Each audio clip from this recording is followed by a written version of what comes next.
El aire de la sala estaba cargado con esa cordialidad forzada que precede a las tormentas familiares. Mi nuera, Valentina, con su sonrisa que nunca le llegaba a los ojos, se acercó a mí mientras los demás conversaban. Su vestido de diseñador susurraba lujo, un lenguaje que yo nunca aprendí a hablar. «Sofía, querida», comenzó, su voz un almíbar empalagoso. «Esa sortija que llevas, la de la piedrita opaca, ¿me la prestarías para la gala de esta noche? Es tan vintage. Le daría un toque excéntrico a mi atuendo». Sostenía una copa de vino, y la luz se reflejaba en sus uñas perfectamente esculpidas, tan duras y brillantes como su mirada. En ese momento sentí un escalofrío, una premonición de que su petición no era tan inocente como pretendía hacerla sonar, sino el primer movimiento de una partida cruel que yo no había pedido jugar. Con la mayor calma que pude reunir, cubrí el anillo con mi otra mano, un gesto instintivo de protección. «Lo siento, Valentina, pero no puedo», le respondí, en mi voz baja, tratando de evitar una escena. «Este anillo no es una simple joya. Fue el primer regalo que me hizo Ricardo, mi difunto esposo. Lo encontró él mismo, en sus días de trabajo en las minas. Para mí, su valor no se puede medir en dinero, ni en modas». Intenté que comprendiera que lo que llevaba en mi dedo era una reliquia de mi propia historia, un fragmento del alma del hombre que amé. El anillo no tenía el brillo ostentoso de sus diamantes. Era una piedra de un gris profundo, casi humilde, pero contenía el universo entero de mis recuerdos más preciados, y eso era algo que no estaba dispuesta a prestar. La respuesta de Valentina fue una risa corta y afilada, un sonido que cortó el murmullo de la habitación y atrajo todas las miradas hacia nosotras. «Por favor, Sofía», exclamó, elevando la voz para que todos la escucharan. «¿Quién se apega a una baratija tan fea? Parece de feria». Cada palabra fue un dardo lanzado con una puntería impecable, diseñado para herirme donde más me dolía, en mi amor por el pasado, en mi lealtad a la memoria de mi esposo. Su desprecio no era solo por el objeto, sino por todo lo que representaba. Mi vida sencilla, mis afectos sinceros, un mundo que ella consideraba anticuado y sin valor. El silencio que se instaló después de su comentario fue pesado, denso, y sentí cómo el color se me subía al rostro, una marea de vergüenza y dolor. Sentí el calor de la humillación en mis mejillas, un fuego que amenazaba con convertirse en lágrimas. Allí estaba yo, expuesta en mi propia casa, frente a mi familia, siendo ridiculizada por la mujer que mi hijo había elegido. Miré a mi alrededor, buscando un rostro amigo, una mirada de apoyo, pero solo encontré incomodidad y desvío. Los demás invitados, atrapados en el fuego cruzado, fingían un repentino interés en sus copas o en los cuadros de la pared. La soledad en ese momento fue abrumadora, una campana de cristal que descendió sobre mí, aislándome con mi dolor. Valentina, satisfecha con el efecto de sus palabras, sonrió con suficiencia, como una reina que acaba de aplastar una insignificante revuelta. El golpe había sido público, certero y profundamente cruel. Pero el golpe más duro no vino de ella, sino del silencio de mi hijo. Busqué a Javier con la mirada.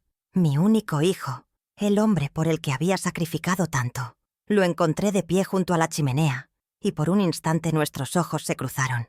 Le supliqué en silencio, le rogué que dijera algo, que defendiera el honor de su padre, que me defendiera a mí. Pero Javier apartó la vista, desvió la mirada hacia el suelo, hacia cualquier lugar que no fuera yo, convirtiéndose en un cómplice mudo de la crueldad de su esposa. Ese gesto, esa cobardía, me rompió el corazón en más pedazos que cualquier palabra sarcástica. En ese instante comprendí que estaba sola, que el lazo que creía inquebrantable con mi hijo se había vuelto frágil, corroído por una influencia que yo no podía combatir.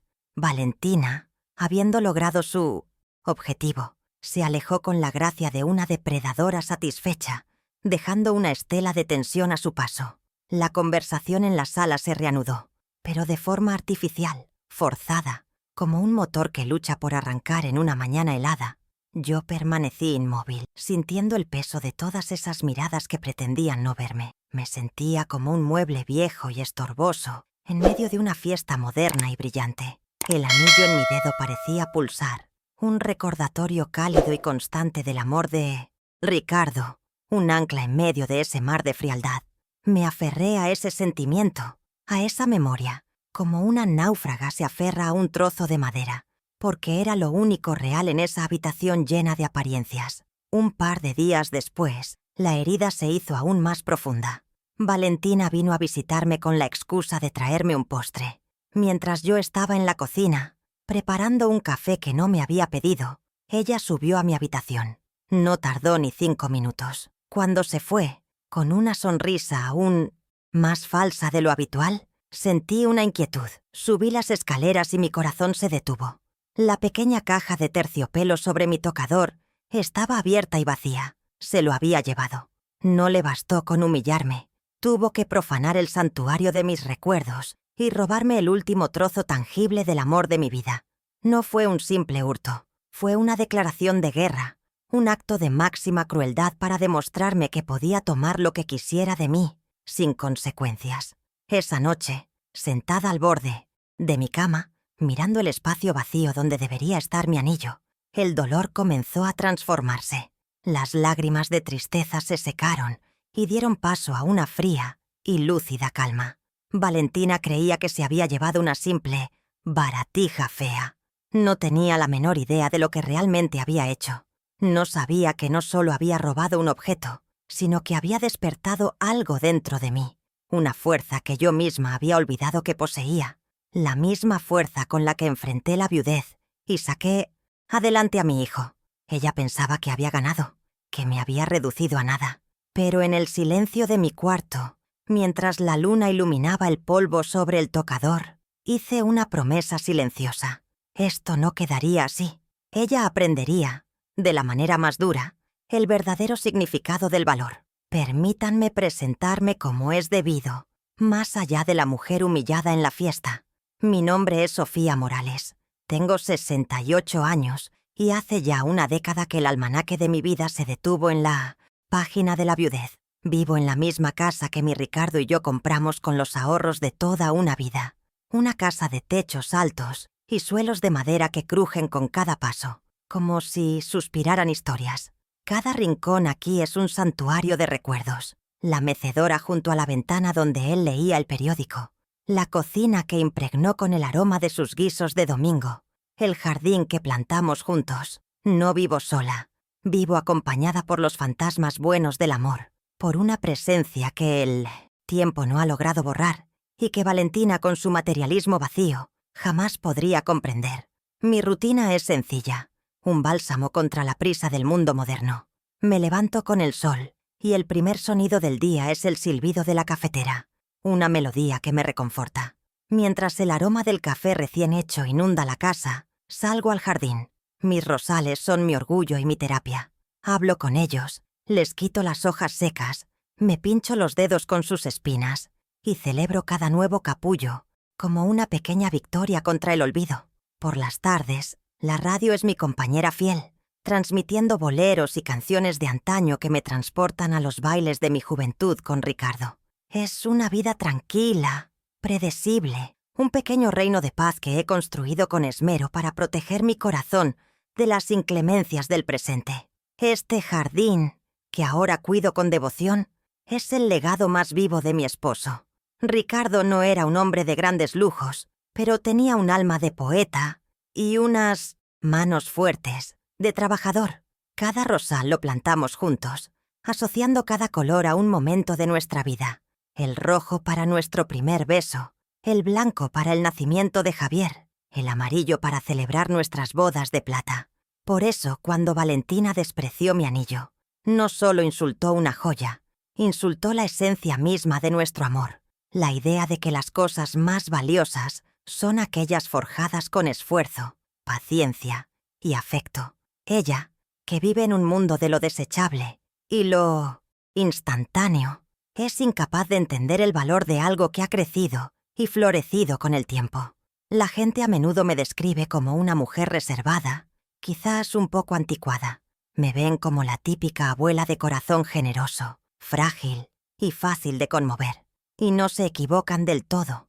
Mi corazón es blando, especialmente cuando se trata de mi familia.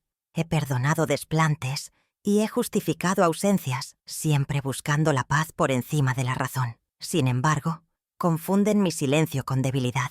Lo que no ven es que en mi quietud observo, analizo y guardo. Soy como la tierra de mi jardín, que parece inerte en invierno, pero que por dentro está acumulando la fuerza necesaria para florecer en primavera. Han subestimado la profundidad de mis raíces y la resistencia que he desarrollado a lo largo de los años. Mi situación financiera es modesta pero estable, gracias a la prudencia de Ricardo. Él siempre fue un hombre previsor, y aunque nunca nadamos en la abundancia, se aseguró de que no me faltara nada cuando él ya no estuviera. Tengo mi casa pagada y una pequeña pensión que me permite vivir sin lujos, pero con dignidad, sin tener que depender de nadie. Esto es importante, porque quiero que entiendan que mi lucha no es por el valor monetario del anillo, aunque, como descubrirán, es asombroso. Mi lucha es por algo que el dinero no puede comprar, ni Valentina podrá jamás poseer. El respeto es una batalla por la dignidad, por demostrar que el amor y los sacrificios de una vida no pueden ser pisoteados por la ambición y la arrogancia. Si tengo una debilidad, una grieta en mi armadura, esa es mi hijo Javier. Mi amor por él es un océano inmenso y, a veces, ciego. Desde que nació, ha sido el sol de mi universo, y por verlo brillar he sido capaz de cualquier sacrificio. Quizás lo protegí demasiado. Quizás le facilité tanto el camino que no aprendió a reconocer las espinas. Esta devoción incondicional es la que Valentina ha sabido explotar. Ella lo manipula con una habilidad de titiritera, y él, por evitar conflictos o por una debilidad que me duele admitir, cede.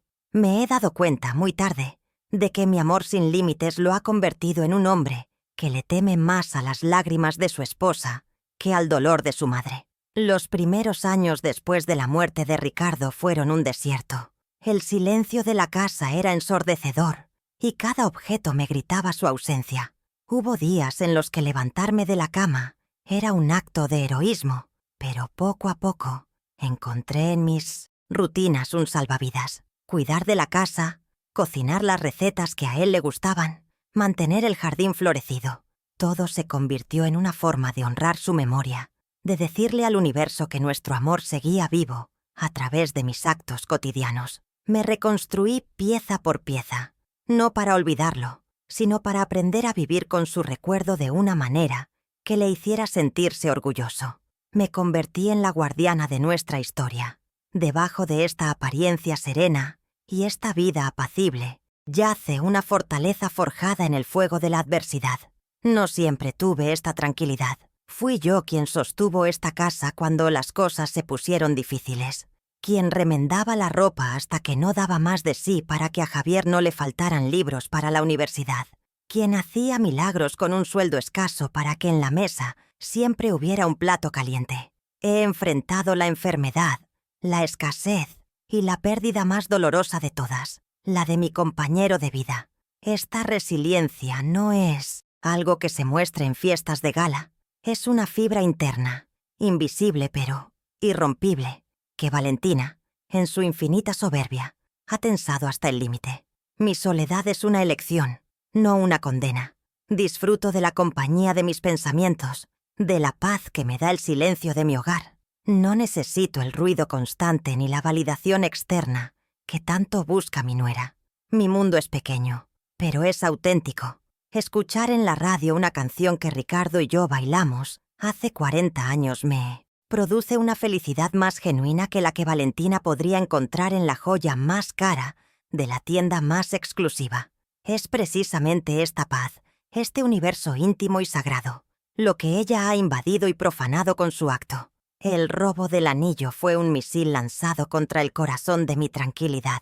Así que aquí estoy, esta mujer de 68 años, viuda, jardinera aficionada y guardiana de recuerdos, en una encrucijada que nunca busqué. El desprecio de Valentina y el silencio de mi hijo me han arrancado la venda de los ojos. Me han obligado a ver que la paz que tanto valoro no puede defenderse con sumisión, sino con acción.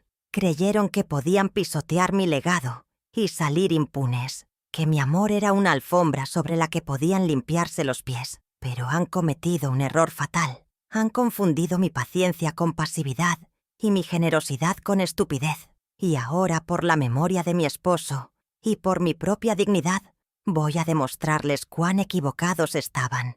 ¿Y tú? ¿Qué habrías hecho en mi lugar? Cuéntamelo en los comentarios. Mi familia es pequeña, un triángulo de afectos y tensiones. En un vértice estoy yo, en el otro está mi hijo Javier, y en el tercero, su esposa, Valentina. Javier es mi único hijo, la luz de mis ojos, o al menos lo era. Hoy es un ingeniero respetado, un hombre que ha logrado más de lo que yo jamás soñé para él. Sin embargo, el éxito lo ha cambiado, o quizás la compañía que mantiene lo ha moldeado a su antojo. Veo en sus ojos un conflicto constante, una lucha entre el muchacho sencillo que crié, que amaba mis guisos y las historias de su padre, y el hombre sofisticado que su esposa exige que sea. Su risa ya no es tan espontánea, y sus hombros parecen cargar un peso que no es solo el de su trabajo, sino el de las expectativas de un mundo al que no pertenece del todo. Valentina es el epicentro de ese nuevo mundo. Ella no entró en nuestra familia, la invadió. Es una mujer tallada en ambición, con una determinación de acero revestida de seda. Su vida es una performance constante, una obra de teatro donde ella es la protagonista, directora y crítica. Todo debe ser perfecto, desde el pliegue de los manteles hasta las amistades que cultiva, las cuales son seleccionadas con el mismo cuidado con el que elige sus joyas, por su valor y por cómo la hacen lucir. Creo que en el fondo de su ser anida una profunda inseguridad, un miedo a que alguien descubra que detrás de su fachada de opulencia no hay nada más que un vacío. Y yo, con mi vida simple y mis valores anclados en el afecto, soy un espejo que le devuelve un reflejo que no soporta. Recuerdo perfectamente el día que Javier me la presentó. Llegó a mi casa con un enorme ramo de flores exóticas que parecían tan fuera de lugar en mi humilde jarrón como ella en mi sala de estar. Valentina fue todo sonrisas y halagos. Elogió mi jardín, mi comida, las fotografías de mi boda. Parecía la nuera perfecta. Y yo, en mi deseo de ver feliz a mi hijo, quise creerlo. Reprimí esa pequeña voz en mi interior, esa intuición de madre que me advertía que algo no encajaba, que su amabilidad era un disfraz demasiado bien confeccionado. Me dije a mí misma que eran celos, el temor natural de toda madre a ser reemplazada, y abrí las puertas de mi hogar y de mi corazón, sin saber que le estaba dando la bienvenida a un caballo de Troya. La primera señal clara de sus intenciones llegó unos meses después de la boda. Vino a pasar una tarde y, mientras yo preparaba la merienda, se dedicó a reorganizar la sala. Cuando volví, el retrato de Ricardo que presidía la chimenea había sido reemplazado por una pintura abstracta que, según ella, abría el espacio. Mis cojines bordados a mano estaban escondidos y en su lugar había unos de seda sin personalidad. Solo una pequeña ayuda para modernizar un poco, Sofía, dijo con su sonrisa radiante.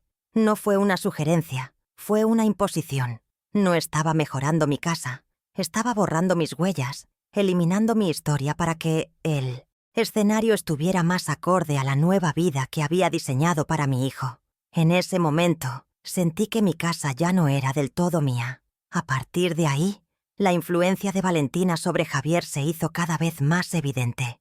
Las visitas dominicales se volvieron esporádicas, reemplazadas por compromisos sociales ineludibles. Sus llamadas, antes diarias, se convirtieron en mensajes de texto breves y funcionales. Cuando hablábamos, sus temas de conversación habían cambiado. Ya no me contaba sobre sus proyectos de ingeniería con la pasión de antes, sino sobre cenas de gala, subastas de arte y las vacaciones exóticas que estaban planeando. Sentía que perdía a mi hijo, que se estaba convirtiendo en un extraño que hablaba un idioma que yo no entendía, un personaje secundario en la ostentosa producción que era la vida de Valentina. Estaba siendo alejado de su propio pasado, de sus raíces, de mí.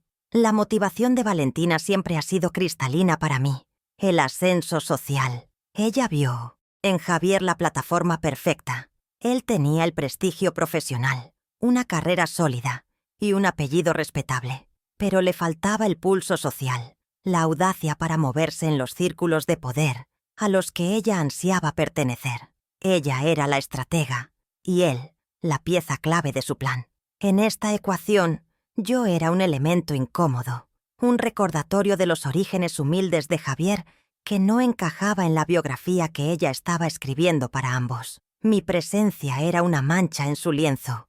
Perfecto. Una nota discordante en su sinfonía de apariencias, y por eso, sistemáticamente, ha intentado silenciarme, minimizarme y, en última instancia, eliminarme. La tensión fue creciendo en una escalada de microagresiones. Recuerdo mi último cumpleaños, cuando insistí en celebrarlo en mi casa con una comida casera, como siempre habíamos hecho. Valentina llegó tarde, con un vestido que costaba más que mi pensión de un mes, y arrugó la nariz ante el aroma de mi estofado. «¡Qué rústico todo!», Sofía comentó, para luego añadir en voz alta: «Javier, cariño, esto me recuerda por qué necesitamos contratar un chef para nuestras fiestas. La gente hoy en día aprecia una cocina más elaborada». Lo dijo con una sonrisa como si fuera un chiste inofensivo, pero todos en la mesa entendieron el mensaje. Estaba menospreciando mi esfuerzo, mi tradición y mi amor, reduciéndolos a algo vulgar y pasado de moda. Así, nuestra relación se convirtió en un campo de batalla silencioso, una guerra fría, librada en almuerzos familiares y celebraciones forzadas. Yo soportaba sus desplantes por amor a Javier, aferrándome a la esperanza de que él algún día abriera los ojos. Pero la humillación pública por mi anillo y el posterior robo fueron un punto de inflexión. Ya no se trataba de comentarios sarcásticos o gestos pasivo-agresivos. Valentina había cruzado una línea, llevando su campaña de anulación a un nuevo nivel. Había atacado el símbolo más sagrado de mi vida. Con ese acto, no solo me declaró la guerra abiertamente, sino que me dio, sin saberlo, el motivo que necesitaba para dejar de ser una víctima silenciosa y empezar a luchar. Hay un tipo de contabilidad que solo las madres entienden, una donde las deudas de amor nunca se cobran y las inversiones se miden en sueños cumplidos, no en dinero. Mis manos no siempre fueron suaves, no siempre se dedicaron solo a la jardinería. Durante décadas, estas manos estuvieron ásperas, callosas, a veces quemadas, a veces pinchadas por agujas. Fueron las manos que construyeron el futuro de mi hijo, un ladrillo de sacrificio a la vez. Cuando veo las manos de Valentina, siempre perfectas, adornadas con anillos caros, entiendo la distancia que nos separa. Ella es una mujer que cosecha, yo soy una mujer que siembra. Y parece que mi hijo, que creció a la sombra de mi esfuerzo, ha olvidado por completo el olor de la tierra de la que proviene. Mi primera batalla por su futuro la libré al ritmo de una máquina de coser. Por las mañanas era madre y ama de casa. Por las noches, cuando Javier ya dormía y el silencio envolvía la casa, me convertía en costurera. Remendaba ropas ajenas, confeccionaba vestidos para las hijas de vecinas más pudientes. Todo bajo la luz amarillenta de una lámpara de mesa. El zumbido constante de la máquina era la banda sonora de mis esperanzas. Cada puntada era una promesa. Cada prenda terminada era un pequeño paso hacia la meta. La hucha donde guardaba celosamente cada centavo para sus estudios. Me acostaba de madrugada, con la espalda dolorida y los ojos cansados, pero con el corazón en paz, sabiendo que estaba tejiendo un porvenir mejor para él. Cuando la costura no fue suficiente para cubrir los crecientes gastos de su educación, busqué un segundo trabajo. Me empleé como cocinera en un pequeño restaurante del barrio, un lugar bullicioso y lleno de vapor. Pasaba 8 horas al día entre ollas hirviendo y el calor sofocante de los fogones. Llegaba a casa oliendo a guiso y a fritura, con un cansancio que se me metía hasta los huesos, pero nunca me quejé.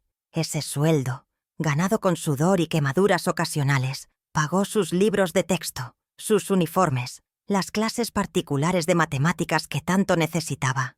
Mientras Valentina hoy habla de alta cocina, con desdén, no tiene idea de que fue la humilde cocina de una fonda la que financió el intelecto y la carrera del hombre con el que se casó. Yo también tuve mis propios sueños, pequeños y sencillos. Anhelaba abrir una pequeña floristería, un rincón donde pudiera compartir mi amor por las plantas y tener algo propio. Durante años, además de la hucha para Javier, tuve una latita donde guardaba monedas para mi pequeño negocio. Tenía casi lo suficiente cuando llegó la carta de admisión de la universidad, una de las más prestigiosas y caras del país. No lo dudé ni un segundo. Esa misma tarde, vacié la latita de mis sueños y la sumé a los ahorros para su matrícula. Verlo convertirse en ingeniero era un sueño mucho más grande que el mío. Una madre, a veces, encuentra su propia felicidad en la renuncia, en podar sus propias ramas para que el árbol de su hijo crezca más alto y fuerte. El día de su graduación fue, hasta entonces, el más feliz de mi vida. Me puse mi mejor vestido, uno que yo misma había hecho, y me senté entre padres que vestían trajes de marca y joyas deslumbrantes. Me sentía pequeña, fuera de lugar, pero cuando escuché su nombre, Javier Morales, y lo vi cruzar el escenario para recibir su diploma, mi corazón se hinchó de un orgullo tan inmenso que borró cualquier sentimiento de inferioridad. Lloré en silencio, lágrimas de pura alegría. Cada noche de insomnio, cada sacrificio, cada renuncia, todo había valido la pena. En ese momento, sentí que le había dado las alas que necesitaba para volar más alto de lo que yo jamás podría. Y eso era todo lo que importaba. Esas alas, que yo misma fabriqué con tanto esmero, son las que lo llevaron a su vida actual. Fue gracias a ese título universitario, pagado con mi sudor y mis sueños aplazados, que consiguió un trabajo excelente en una gran empresa. Y fue en esa empresa donde conoció a Valentina. Mi sacrificio fue el cimiento sobre el que él construyó su éxito profesional. Y ese éxito fue el anzuelo que atrajo la ambición de mi nuera. Irónicamente, lo que le permitió entrar en el círculo social de ella fue precisamente el esfuerzo de un mundo que ella ahora desprecia. Yo le di la llave para que abriera la puerta de su futuro, sin imaginar que al cruzarla, él decidiría cerrar esa misma puerta detrás de sí, dejándome a mí afuera. El contraste entre lo que di y lo que recibo ahora es una herida que no deja de sangrar. Recuerdo cómo Javier, de niño, decía que mi estofado era el mejor del mundo. Hoy se sienta a mi mesa y mira de reojo su reloj, ansioso por volver a la comida insípida pero elegante que le sirve su esposa. Recuerdo las tardes que pasamos juntos en mi jardín, donde él me ayudaba a plantar y a regar. Ahora, apenas si le echa un vistazo a mis rosales cuando viene de visita. El muchacho que fue criado en la gratitud y el aprecio por las cosas sencillas ha sido reemplazado por un hombre que parece avergonzarse de sus orígenes, que tolera que su esposa me humille y que ha olvidado el valor del amor incondicional. Y en cada uno de mis sacrificios, Ricardo estuvo a mi lado. Éramos un equipo, una yunta de bueyes tirando del mismo arado. Su trabajo en las minas era duro y peligroso, pero nunca flaqueó, porque compartíamos el mismo sueño para nuestro hijo. Él llegaba con el cuerpo molido por el esfuerzo, y yo le mostraba lo que había ahorrado con mis costuras, y en sus ojos veía el mismo orgullo que sentía yo. Planeábamos el futuro de Javier juntos, noche tras noche, en nuestra pequeña cocina. El desprecio de Valentina y la indiferencia de Javier no solo son una ofensa para mí, sino también para la memoria de su padre, un hombre bueno y trabajador, cuyo legado ellos ahora pisotean sin la menor consideración.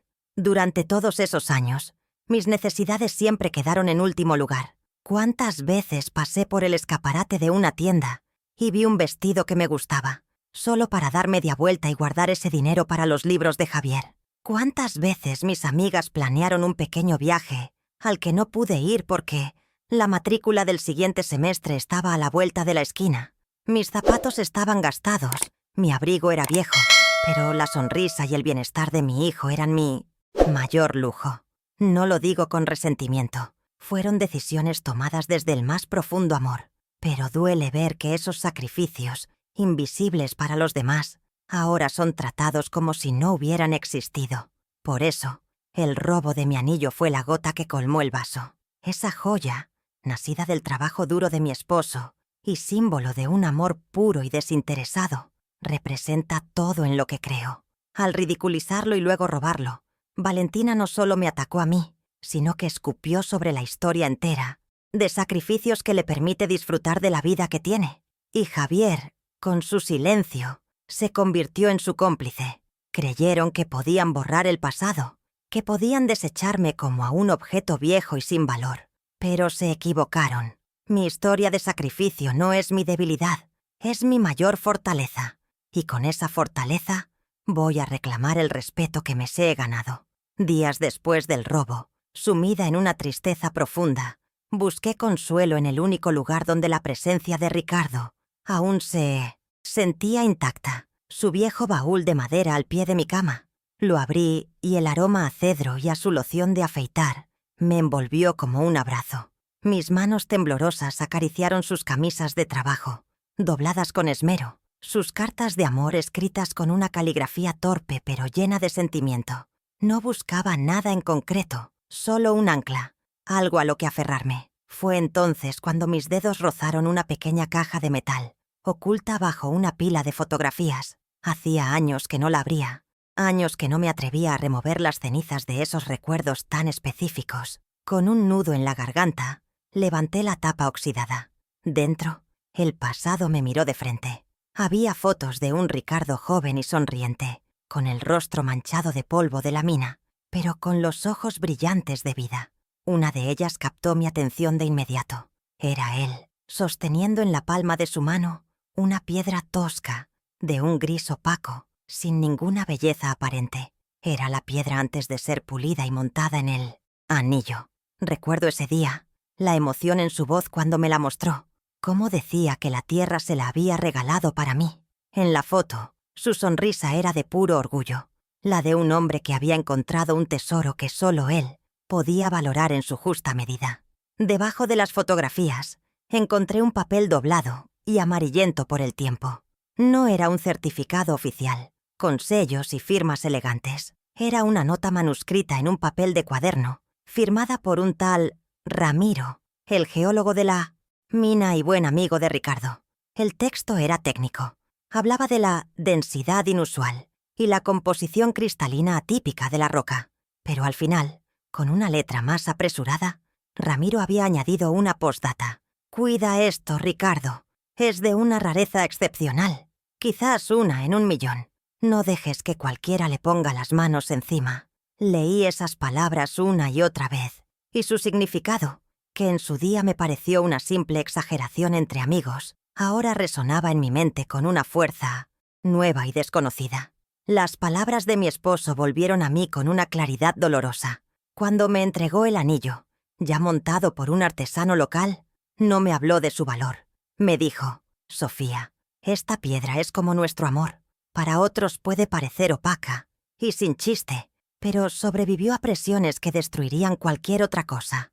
Es fuerte, es única y es nuestra». Siempre interpreté sus palabras en un sentido puramente poético, una metáfora de nuestra vida juntos, llena de dificultades, pero indestructible.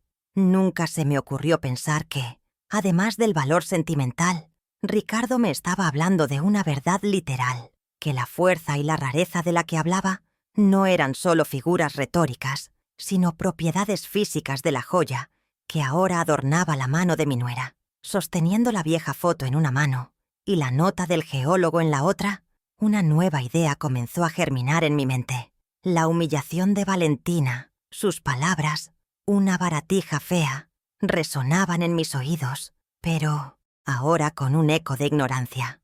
Una en 1.000.000. ¿Qué significaba eso realmente en el mundo de las piedras preciosas? Por primera vez, el dolor dio paso a una intensa curiosidad. El anillo ya no era solo un símbolo de mi pasado, un objeto sagrado profanado. De repente se convirtió en un misterio, en un secreto que Ricardo me había dejado y que yo, por casi 40 años, no había sabido descifrar. Sentí una sacudida, la primera chispa de poder en medio de mi desolación. Decidí que no podía quedarme de brazos cruzados. Tenía que saber la verdad. Valentina creía haber robado un trozo de vidrio sin valor, y quizás, solo quizás, se había llevado algo mucho más importante. Recordé a un viejo amigo de Ricardo, un joyero llamado Mateo, un hombre sabio y discreto que se había retirado hacía años. Él era el único que podía entender la nota de Ramiro y decirme la verdad sobre la piedra. Con una determinación que me sorprendió a mí misma, guardé la foto y la nota en mi bolso. Ya no eran simples recuerdos, eran pruebas, eran las piezas de un rompecabezas. Salí de mi casa no como una víctima en busca de consuelo, sino como una investigadora en busca de la verdad, el primer paso de un plan que comenzaba a tejerse en el telar silencioso de mi mente. Mi primer paso fue visitar a Mateo, el viejo amigo joyero de Ricardo. Su taller, ahora en un rincón de su casa, olía a metal pulido y a recuerdos. Sus manos, aunque arrugadas por la edad, se movían con la precisión de un cirujano. Le mostré la foto y la nota de Ramiro. Al principio me miró con escepticismo amable, probablemente pensando que eran las fantasías de una viuda aferrada al pasado. Pero mientras leía la nota, su ceño se frunció. Tomó una lupa, examinó la foto y murmuró para sí mismo. «No puede ser», dijo en voz baja. Me explicó que las características descritas eran las de un tipo de diamante increíblemente raro. Sin prometerme nada, me dijo que necesitaba hacer unas consultas, revisar unos viejos libros. Su seriedad fue la primera confirmación de que el secreto que guardaba en mi bolso era real y poderoso. Pocos días después, el teléfono sonó.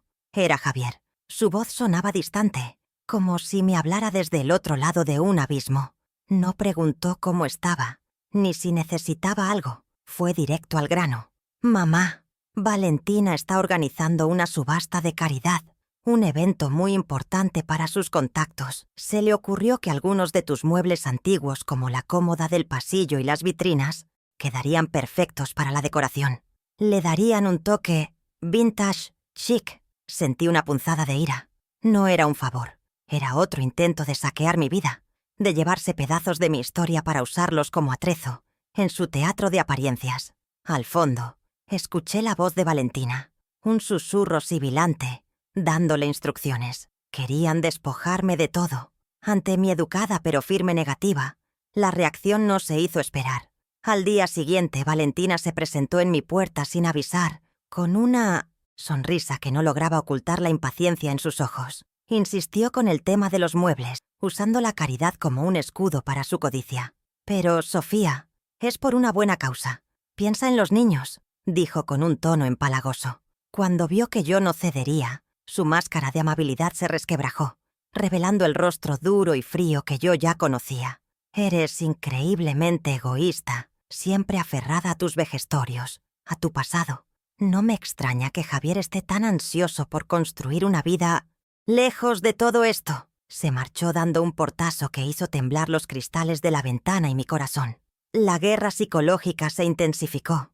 Un fin de semana, mientras hacía la compra en el mercado del barrio, me encontré con una prima lejana.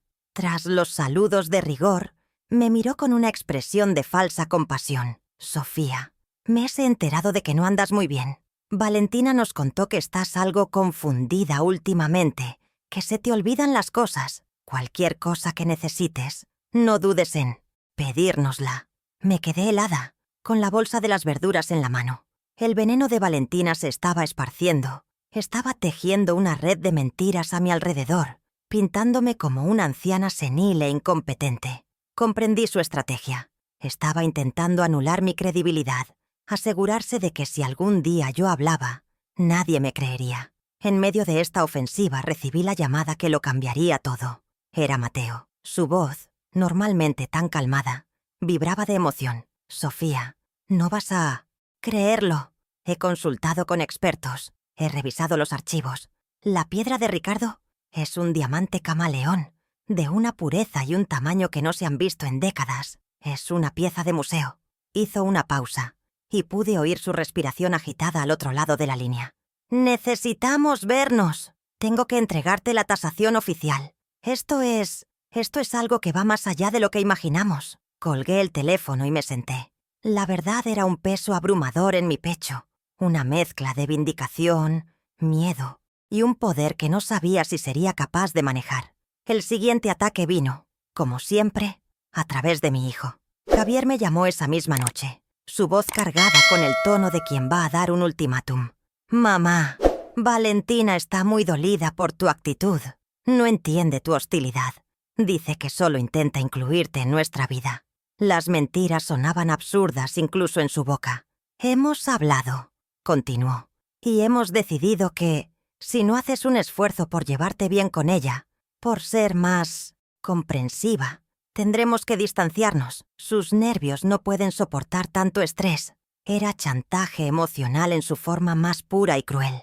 Me estaba pidiendo que eligiera entre mi dignidad y el amor de mi hijo, sin darse cuenta de que él mismo, al hacerme esa petición, ya había tomado su decisión.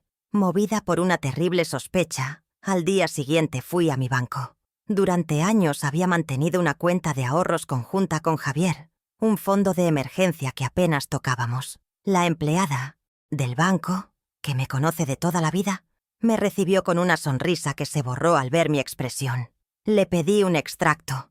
Mis peores temores se confirmaron. Hacía 2 semanas se había realizado una transferencia por una suma considerable, vaciando casi por completo la cuenta. La firma de Javier estaba en la autorización. Sentí que el suelo se abría bajo mis pies.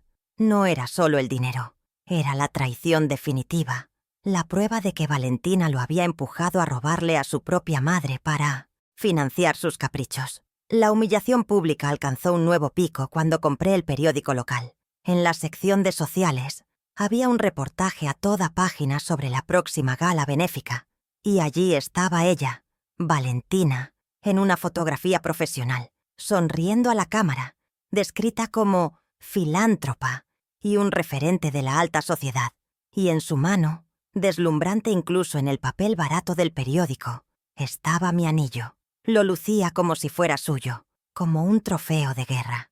Verlo expuesto, así, usurpado, apropiado por ella ante los ojos de toda la ciudad, fue como si me marcaran con un hierro al rojo vivo.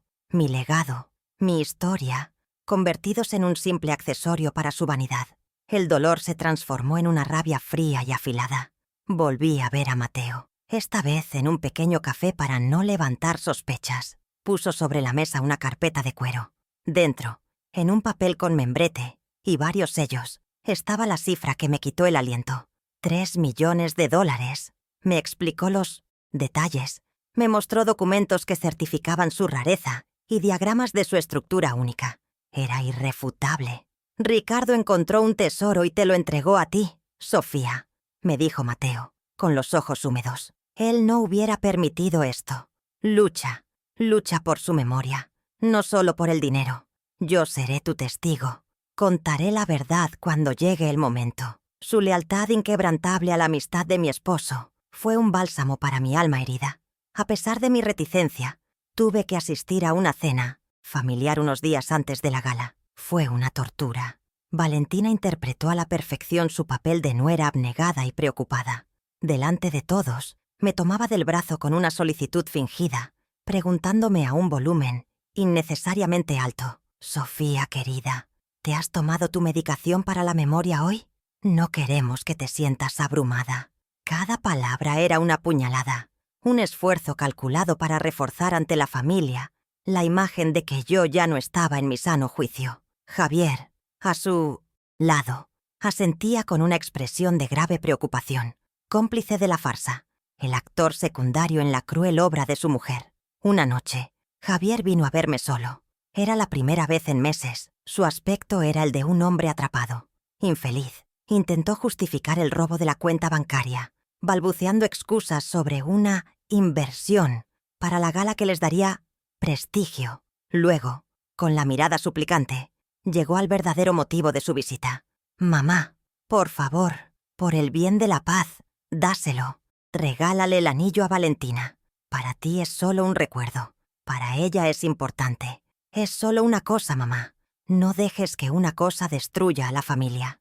Esas palabras, «es solo una cosa», me lo dijeron todo. Había perdido por completo la perspectiva. Había olvidado quién era y de dónde venía. El abismo entre nosotros era ya insalvable. La invitación para la gala llegó en un sobre grueso y perfumado. Mi nombre figuraba entre los cientos de invitados, por supuesto, no en el comité de mi Anfitriones. Hojeé el programa que venía adjunto. El acto central de la noche sería un discurso de la anfitriona, Valentina Morales, sobre la importancia de la integridad, la gratitud y los valores familiares. La hipocresía era tan monumental, tan descarada, que en lugar de hundirme, me dio una fuerza inesperada. La ironía de la situación era tan grotesca que se convirtió en el combustible que mi determinación necesitaba. Decidí en ese mismo instante que asistiría a su gala. Sería su noche. Sí, pero yo escribiría el último acto. Paseaba por mi jardín, con la carpeta de la tasación en la mano. El papel se sentía pesado, cargado con el poder de la verdad. Acaricié los pétalos de una rosa roja, la primera que Ricardo y yo plantamos. En el silencio de la tarde, casi podía sentir su presencia a mi lado, su mano fuerte en mi hombro, animándome. Él nunca huyó de una pelea justa, nunca toleró una injusticia. En ese momento, conecté con su espíritu, con la fuerza que siempre me infundió. No iba a hacer esto por venganza, lo haría por justicia, por honor, por el legado de un amor que era tan real y tan indestructible como el diamante que Valentina ahora exhibía con arrogancia. La noche antes de la subasta, llegó el golpe final, la jugada más audaz de Valentina. Un mensajero me entregó un sobre con el sello de un bufete de abogados. Dentro, un documento legal, frío e impersonal. Me sugería cederle a mi hijo un poder notarial sobre todos mis bienes y finanzas, citando mi evidente deterioro cognitivo y mi incapacidad para gestionar mis propios asuntos. Era un intento de golpe de Estado, una maniobra para incapacitarme legalmente y tomar el control de todo lo que poseía. Querían declararme loca, robarme mi autonomía. Fue el insulto definitivo, la agresión que borró cualquier atisbo de duda que pudiera quedarme. La guerra ya no era fría. La batalla final sería en su territorio, en su fiesta, y yo iba armada con la verdad. El sobre del bufete de abogados reposaba sobre la mesa de mi cocina, una mancha blanca y estéril en la calidez de la madera. Sostenía la carta con manos que no temblaban. Leí las palabras una y otra vez. Deterioro cognitivo, incapacidad para gestionar sus asuntos, poder notarial. Cada término legal era un ladrillo en el muro que intentaban construir a mi alrededor para sepultarme en vida. Y en ese preciso instante, algo dentro de mí, algo que llevaba meses resquebrajándose, se rompió por completo. No fue un estallido ruidoso, sino un quiebre silencioso y profundo, como el de un glaciar que se desprende de la montaña.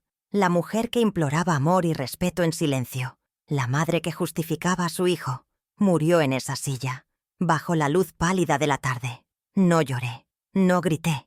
Una calma gélida, una lucidez cortante, se apoderó de mí. Todo el dolor, la confusión y la tristeza de los últimos meses se disiparon, dejando en su lugar una claridad absoluta. Por primera vez, vi a mi hijo Javier, no a través del velo del amor maternal, incondicional, sino con la fría objetividad de una extraña. Vi su debilidad, su cobardía, su complicidad. El amor no desapareció, pero se transformó. Dejó de ser un refugio para él y se convirtió en un faro para mí, iluminando el camino que debía seguir. Ya no era una madre herida suplicando por las migajas de afecto de su familia. Era una mujer acorralada que había decidido, finalmente, empezar a morder. El impulso de llamar a Javier, de gritarle, de preguntarle cómo había podido llegar a esto, surgió y murió en el mismo segundo. Eso era exactamente lo que Valentina esperaba. Un arrebato emocional que confirmara su diagnóstico de anciana histérica y senil. Pero yo no iba a darles esa satisfacción. Mi punto de ruptura sería invisible para ellos. Con una parsimonia deliberada, doblé cuidadosamente la carta del abogado y la deslicé dentro de la carpeta de cuero, junto a la tasación millonaria de Mateo. El intento de declararme loca se convirtió así en la prueba final de su conspiración, la última pieza de mi arsenal. A partir de ese momento, la comunicación con ellos había terminado. Solo quedaba la ejecución. Mi primera llamada no fue a un abogado, sino a Mateo. Mi voz, cuando hablé, sonaba firme, irreconocible incluso para mí. Le conté que la gala benéfica de mi nuera Sería el escenario perfecto. No le di todos los detalles de la última agresión. No era necesario. Simplemente le dije: Mateo, ha llegado el momento de honrar la memoria de Ricardo. Le pedí que me acompañara esa noche, no solo como mi amigo, sino en calidad de experto, como el tasador oficial que certificó el valor del anillo. Su respuesta fue inmediata, cargada de una lealtad que me conmovió. Estaré a tu lado, Sofía. Solo dime qué necesitas. El primer soldado de mi pequeño ejército se había alistado.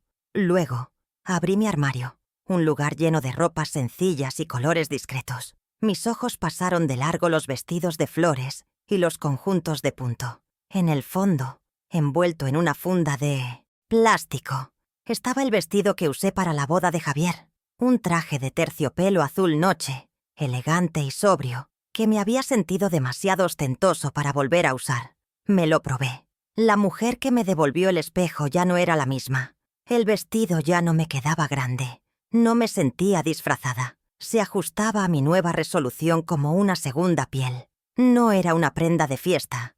Era mi uniforme de batalla. Me miré fijamente y vi en mis ojos una determinación que nunca antes había conocido. Mi plan necesitaba más que un experto en joyas. Necesitaba un respaldo legal, por si las cosas se complicaban. Busqué en mi agenda el número de un primo segundo, un notario llamado Alberto al que no veía en años, pero cuya integridad era legendaria en la familia. Lo llamé. Le expliqué la situación de forma somera, sin entrar en detalles escabrosos, simplemente diciéndole que preveía que podría haber un intento de desacreditar unos documentos importantes esa noche, durante un evento público. Le pedí si podría estar localizable y dispuesto a actuar como testigo legal si fuera necesario. Intrigado y fiel al recuerdo de mis padres, aceptó de inmediato. La familia es lo primero, Sofía. Cuenta conmigo. Estaba blindando mi estrategia por todos los flancos. Esa tarde me senté en la mecedora con el viejo álbum de fotos sobre mi regazo.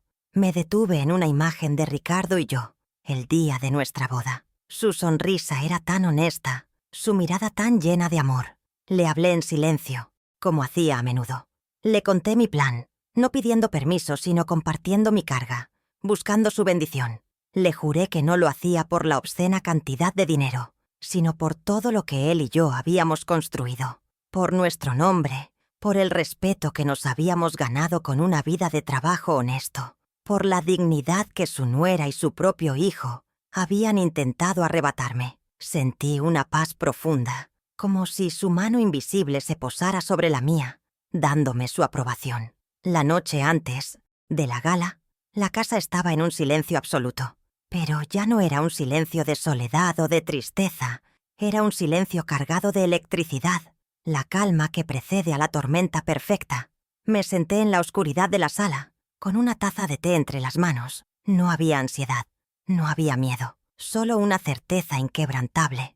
Repasé cada paso de mi plan, cada posible reacción de Valentina, cada palabra que diría.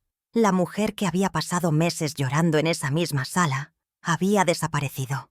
En su lugar había una estratega fría y paciente. Habían querido silenciarme, pero mi silencio se había convertido en mi arma más poderosa y estaba a punto de detonar en el corazón mismo de su mundo de mentiras. El día de la gala, mi teléfono sonó temprano. Era mi tía Elvira, la hermana mayor de mi madre, una mujer de buen corazón, pero con una lengua que viaja más rápido que el viento. Su voz estaba cargada de una preocupación que sonaba ensayada. «Sofía, mi niña, tu prima me contó lo que dijo.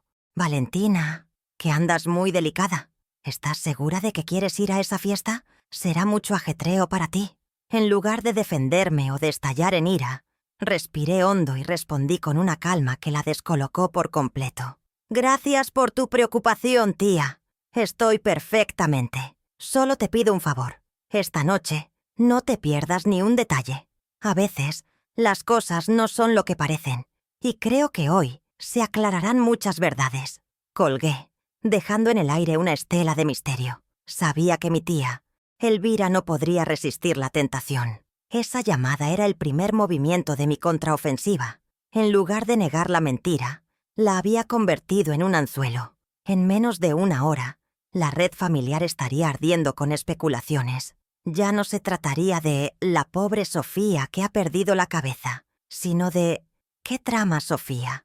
¿Qué verdad va a salir a la luz? Había secuestrado la narrativa de Valentina y la había puesto a trabajar a mi favor. La lástima es un sentimiento paralizante que anula a la víctima, pero la curiosidad es un arma poderosa. Estaba convirtiendo a los espectadores pasivos de mi humillación en un público expectante, ansioso por el siguiente acto de la obra. Mi primera pequeña victoria fue silenciosa, lograda con apenas un par de frases. La confirmación de que mi estrategia funcionaba llegó en forma de un mensaje de texto de mi primo Alberto, el notario. «Prima Sofía, acabo de recibir 3 llamadas de diferentes tías preguntando por ti. El avispero está revuelto. Mi noche está completamente a tu disposición. Confieso que ahora estoy más intrigado que nunca. Mucha fuerza», sonreí. El zumbido que yo quería provocar se había extendido. Alberto ya no era solo un respaldo legal en la distancia. Ahora era un aliado comprometido. Un espectador en primera fila que estaba de mi parte.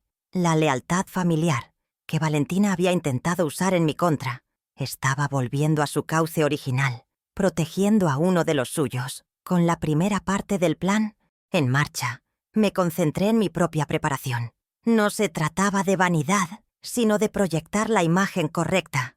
Me senté frente al espejo de mi tocador, el mismo que había sido testigo de tantas lágrimas, y comencé a maquillarme con un esmero que no recordaba en años. Un toque de color en los labios, una sombra que realzaba la determinación en mis ojos. Elegí unos pendientes de perlas sencillos, los favoritos de Ricardo. Al ponerme el vestido de terciopelo azul, me miré al espejo y vi reflejada no a una anciana frágil, sino a la matriarca de la familia Morales, una mujer que conocía su valor y que estaba lista para reclamar su lugar.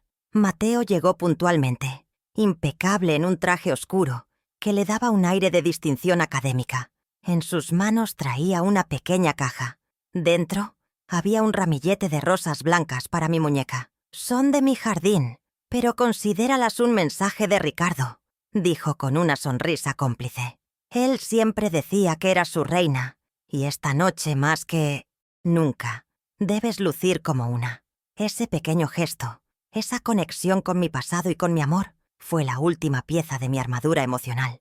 Al salir de casa, ya no era solo Sofía Morales, era la viuda de Ricardo Morales, acompañada por su leal amigo, en una misión para defender el honor de ambos. La entrada al hotel era un desfile de lujo y poder, luces brillantes, vestidos de alta costura y el murmullo de conversaciones importantes. Vi a Valentina cerca de la puerta, recibiendo a los invitados como una soberana en su corte. Su sonrisa era radiante pero mecánica.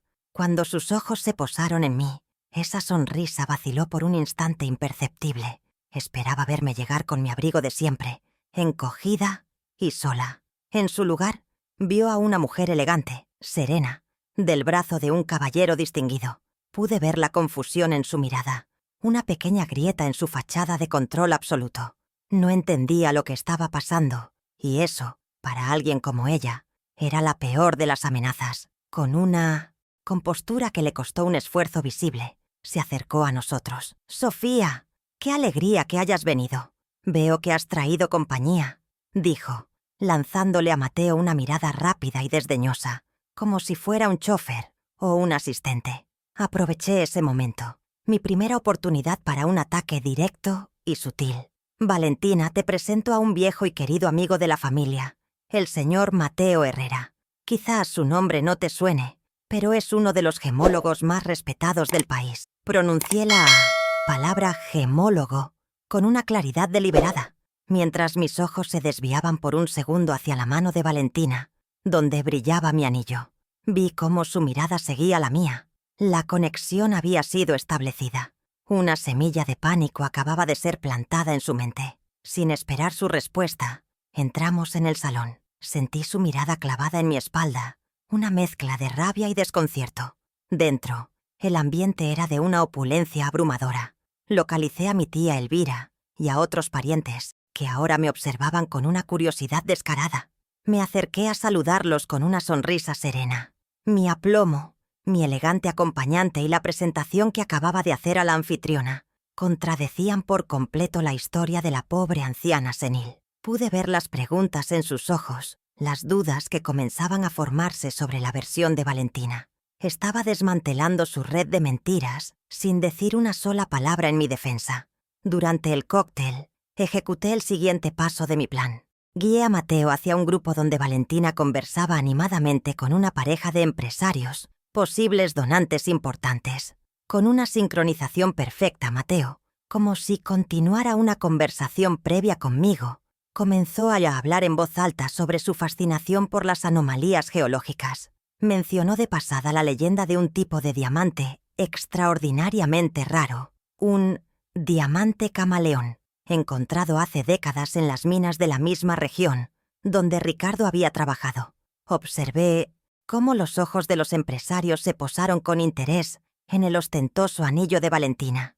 Ella se dio cuenta, palideció ligeramente y cambió de tema de forma abrupta. Habíamos sembrado la duda en el corazón de su círculo de poder. Javier, alertado por una mirada furiosa de su esposa, se acercó a mí. Su rostro era una máscara de estrés. «Mamá, ¿qué significa esto?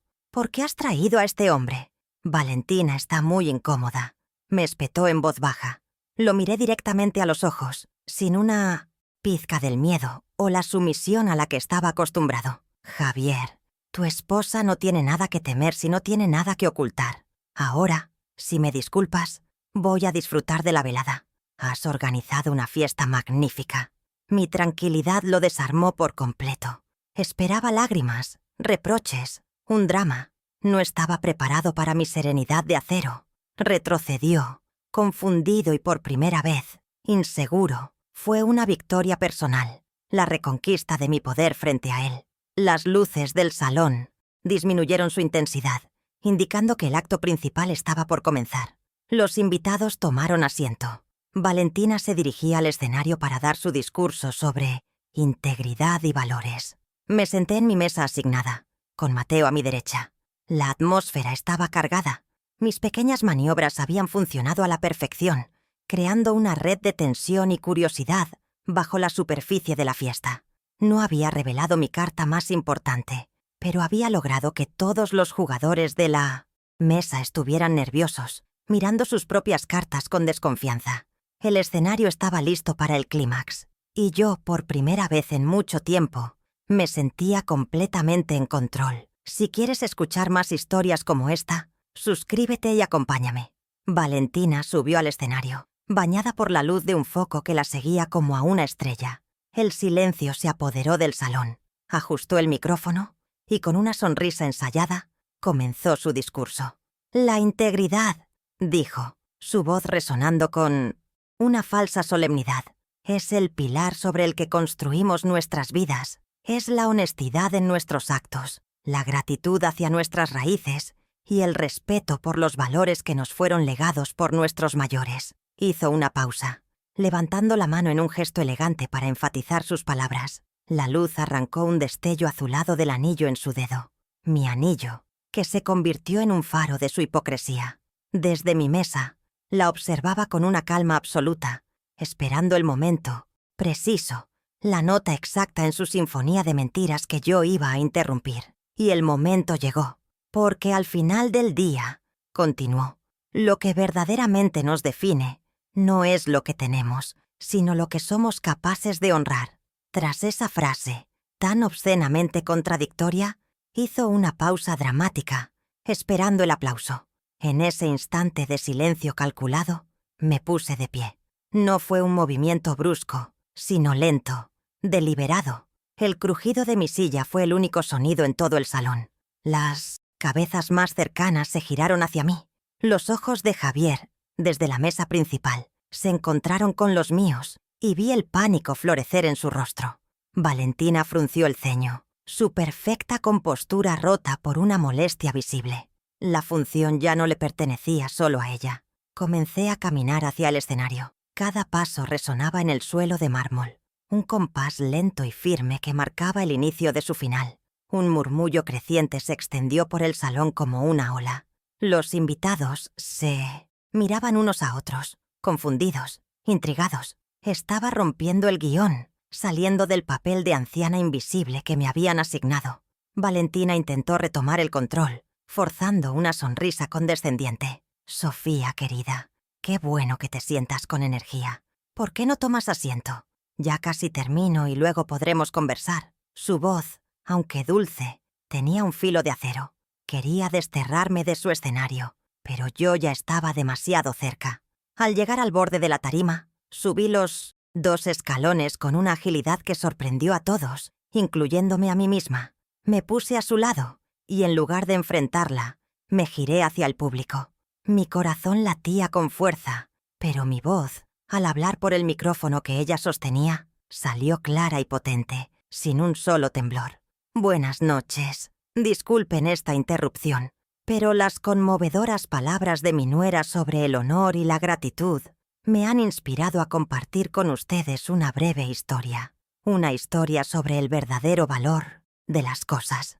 El silencio en el salón era ahora absoluto, denso, cargado de una expectación casi insoportable. Tenía a toda su audiencia en la palma de mi mano. Entonces, me giré hacia Valentina, cuya sonrisa era ya una mueca congelada de pánico. «Ese anillo que luces con tanto orgullo esta noche, Valentina, es una joya preciosa, sin duda, pero su verdadero valor no está en su brillo». Y entonces comencé a contar la historia. Hablé de Ricardo, mi esposo, un minero honrado. Describí sus manos, encallecidas por el trabajo, el polvo en su rostro al volver a casa, y el día que llegó con una piedra gris y sin gracia, diciéndome que la tierra se la había regalado para mí.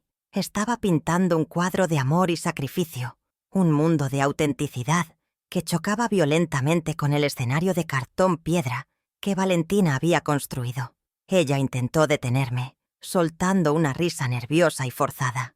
«Ay, mi suegra y sus fantasías, siempre tan poética. Como les digo, es una simple pieza de familia, una bonita antigüedad, pero nada más». Fue su último error.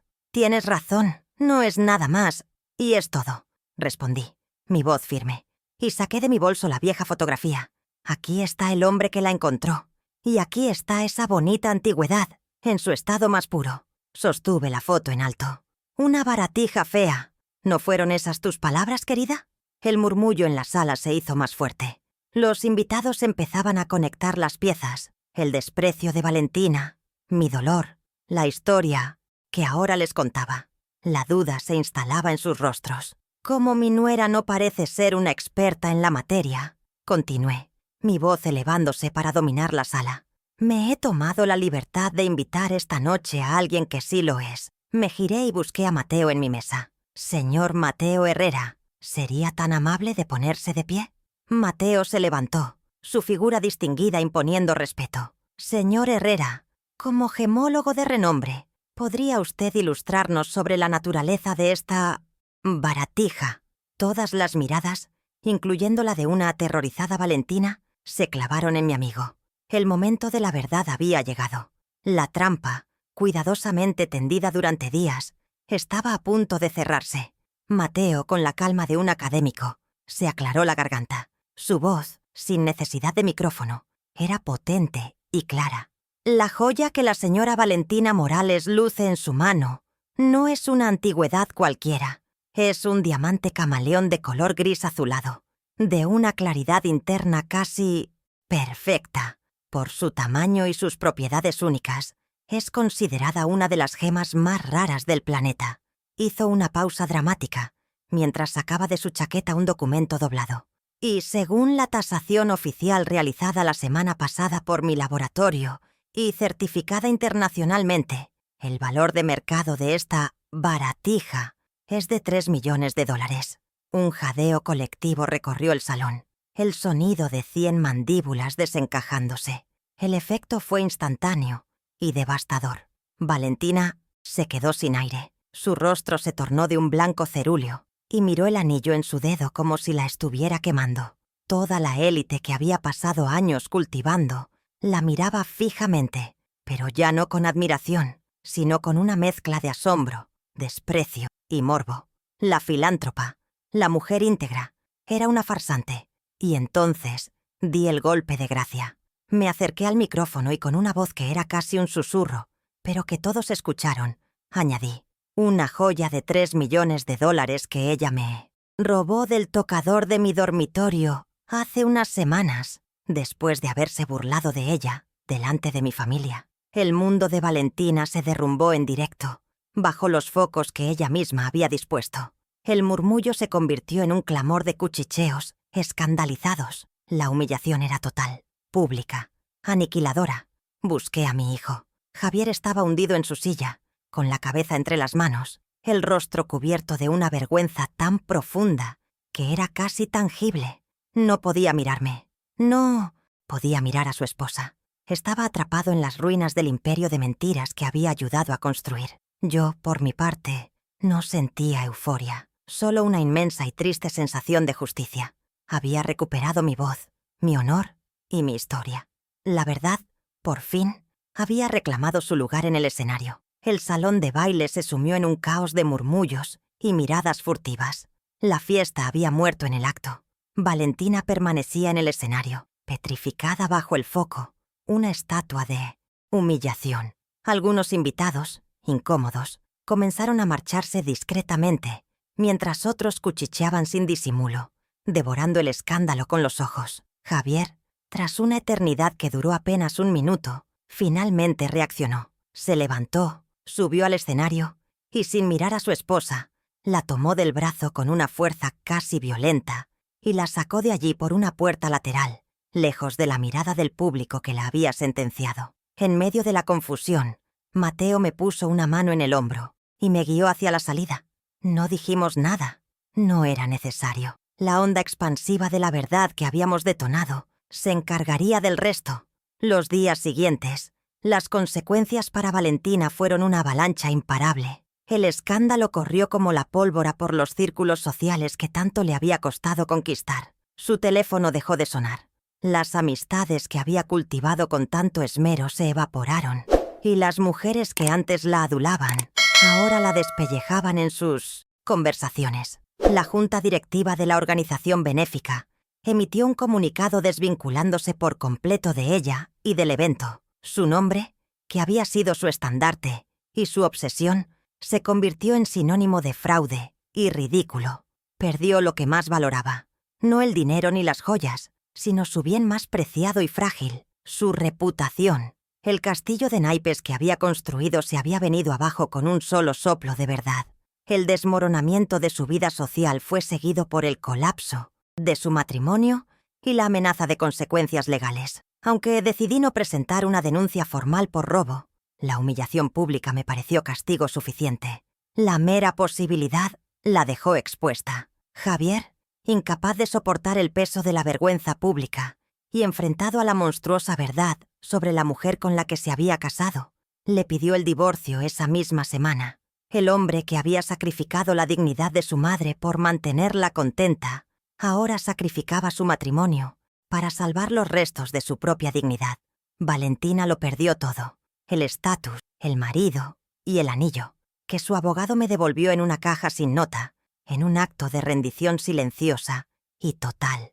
Unos días más tarde, Javier apareció en mi puerta. Era la sombra del hombre que había sido. Sin la arrogancia que le confería la compañía de Valentina, parecía un niño perdido. Se paró en mi umbral, incapaz de mirarme a los ojos, y las palabras salieron de su boca como un torrente de dolor y arrepentimiento.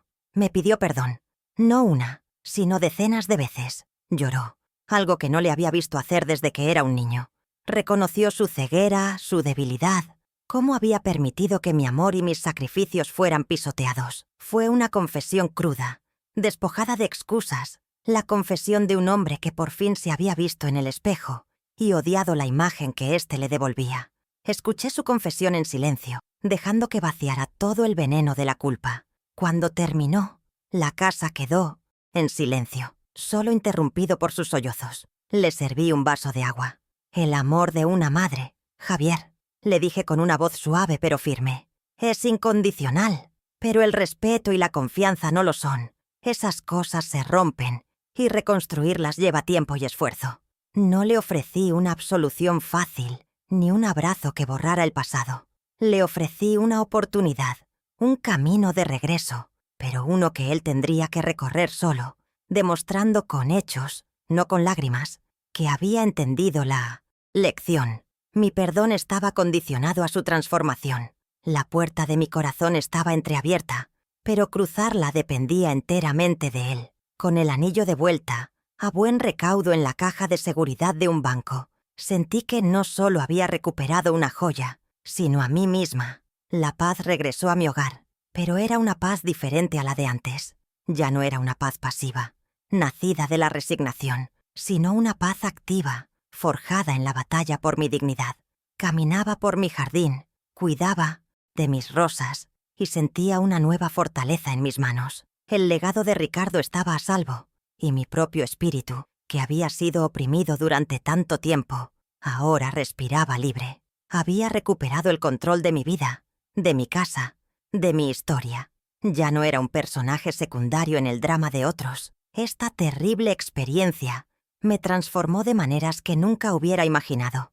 La mujer sumisa que evitaba el conflicto a toda costa había dado paso a una mujer que había aprendido a luchar con inteligencia y estrategia.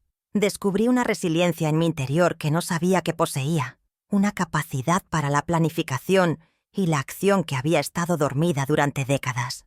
La crisis, en lugar de destruirme, me había hecho más fuerte, más sabia y, curiosamente, más viva. A mis 68 años, sentía que estaba comenzando un nuevo capítulo, uno en el que yo, y solo yo, sostenía la pluma para escribir mi propio destino.